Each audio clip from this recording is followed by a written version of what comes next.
Pourquoi? Parce que quand j'ai grandi, quand j'ai étudié les sciences, on m'a toujours dit de bien faire la séparation entre science et religieux. Et en faisant des études plus poussées, au contraire, on voit que la science partage beaucoup avec la religion. Et vice-versa, la religion avec les sciences. Et vous m'avez dit avant que beaucoup a déjà été fait sur ce thème de science et religion, mais je vois qu'il y a encore beaucoup à faire. Et c'est pour ça que j'essaie de donner un peu ma contribution, mais c'est pour ça que je continue. Je vois encore qu'il y a pas mal de chemin à faire, il y a pas mal de travail à faire. De la même façon que les sciences se développent, ce domaine entre science et religieux se développe aussi, en fait.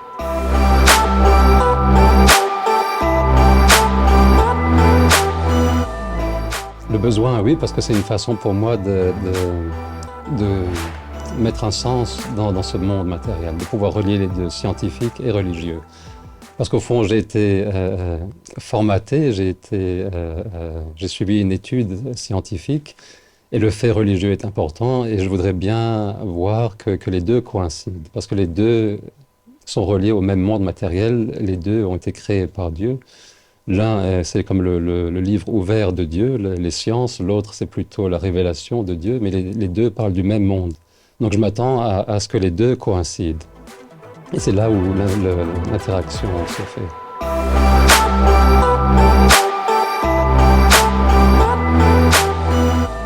Le monde scientifique, en ce moment, ignore Dieu, met Dieu à côté, alors qu'au contraire, la science n'a rien à dire sur Dieu, sur le fait religieux. La science, je dirais, ne peut ni valider ni contredire la religion. Pourquoi? Parce qu'elle n'a rien à dire sur ce qui n'est pas mesurable, ce qui n'est pas matériel, ce qui n'est pas palpable directement. Au contraire, c'est cette science, plus elle se développe, plus elle nous dit que ce que l'on connaît du monde est tellement peu, il doit y avoir autre chose. Et c'est là où la religion vient et nous apprend au sujet d'une partie de ce quelque chose, d'une partie de ce monde immatériel.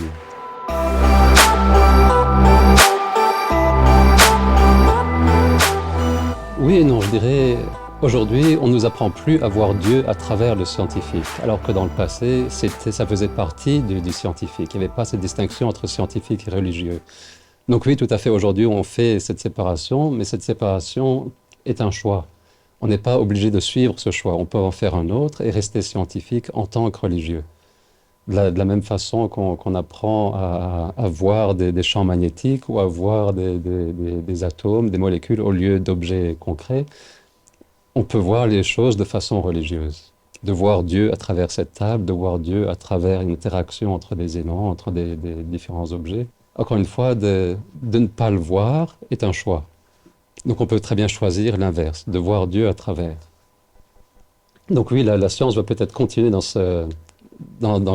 tout ce qui est quantifiable, parce que c'est ce qu'elle fait, elle ne peut rien faire d'autre d'ailleurs, mais ça ne veut pas dire que l'immatériel n'existe pas pour autant.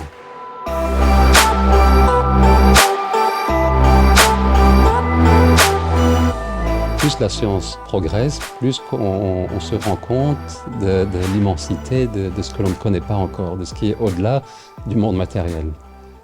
Vous avez par exemple cette idée de notion d'énergie sombre, matière noire. C'est bien quelque chose qui doit exister d'un point de vue scientifique, mais dont la science n'a aucune idée encore. Ça ne veut pas dire que Dieu va boucher les trous d'un côté, je ne veux pas tomber là-dedans non plus, mais ça permet de dire que ce que la science nous permet de connaître est très limité. Et la religion est une autre façon de connaître le monde. Peut-être pas à travers l'observation, mais à travers la révélation. Pour moi, ce qui est intéressant, c'est justement les mécanismes, comment les deux fonctionnent.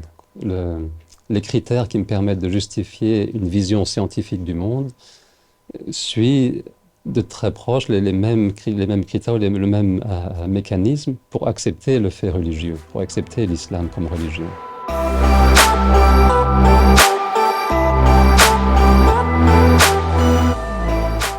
En tant qu'encore une fois scientifique, je vois les limites de cette mentalité, elles deviennent très claires.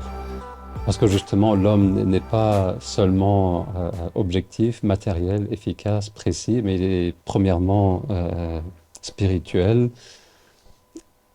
C'est pas possible de mettre tout ce côté spirituel, tout ce côté subjectif, de l'ignorer en fait. C'est pas possible. Ce serait comme renier une partie de nous-mêmes.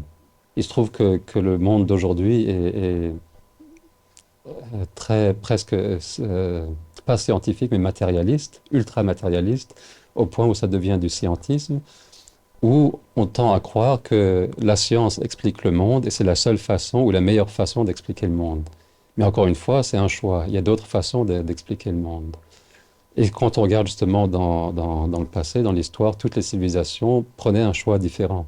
Pour eux, la religion avait une place centrale pour expliquer le monde, justement, pour expliquer la relation entre l'homme, Dieu et l'univers.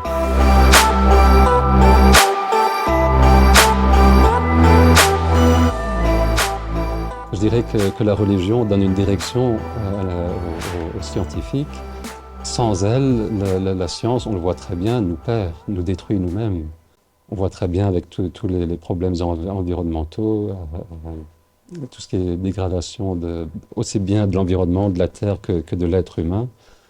Avec ce qui se passe dans le monde, on voit très bien que sans direction, sans morale religieuse, on se perd très vite.